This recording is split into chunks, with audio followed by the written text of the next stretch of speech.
क्या इटावा का हमला इतना बड़ा हो गया जो सामाजिकता को लेकर सबसे बड़ा गिरावट हो रहा है। क्या इटावा का हमला, जब यहाँ पर इटावा में एक पंडित कथावाचक के रूप में हमला बोला और जहाँ पर चोटी काटना और एक गलत सा बात का प्रयोग करना, क्या भारत का सबसे बड़ा मुद्दा बन चुका है। ये मुद्दा इतना बड़ा हो गया है जो 2027 के चुनाव की बात करें तो अखिलेश यादव पर सबसे बड़ा निशाना साधा जाता है। उसके बाद धीरेन्द्र शास्त्री पर अखिलेश यादव निशाना साधते हैं और योगी ने फिर पलटवार करते हैं। क्या जहाँ पर सामाजिकता को लेकर लड़ाई थी वहां पर चुनावी मोड़ आ चुका है। जी हाँ दोस्तों, अगर बात करें इटावा के हमले में, और इटावा में जब एक कथावाचक करने के लिए एक व्यक्ति जाता है, वहाँ पर कथा संपन्न होने वाली थी। उस कथा के बाद इटावा में एक हमला होता है जहाँ पर आरोप लगता है कि छेड़खानी के, और पता ना मामला कहाँ तक सही है कहाँ तक गलत है, मगर ये बात करें इस मामले को छोड़कर एक चुनावी मुद्दा हो चुका है।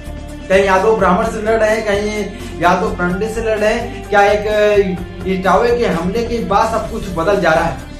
2027 चुनाव का अभी तो नहीं, 2025 से लगभग आधा दिन बीत चुका है। 2026 आएगा, उसके बाद 27 में नवंबर में चुनाव है। इस चुनावी मुद्दे को लेकर सबसे बड़ा फैसला इसलिए आ रहा है क्योंकि 2027 के बाद जो कुछ होने वाला है, क्या इसी में सेका जाएगा। क्या 2027 के चुनाव यादव और ब्राह्मण के बीच हो रहा है, इस कांड को छोड़कर क्या चुनावी मुहार में सब लग गए नेता।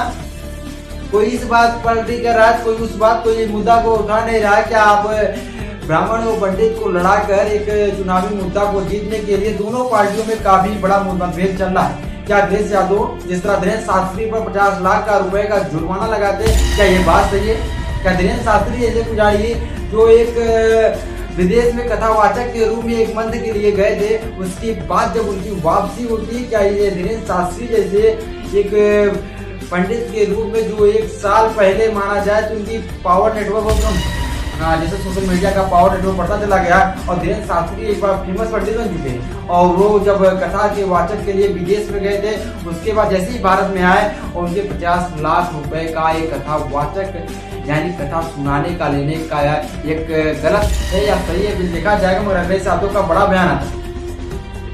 अखिलेश यादव कहते हैं कि कथावाचक जो गरीब पैनलिस्ट से नहीं कराएगा, क्या धीरेन्द्र शास्त्री जैसे 50 लाख रुपए लेने वाले क्या उनसे कथा सुनेगा।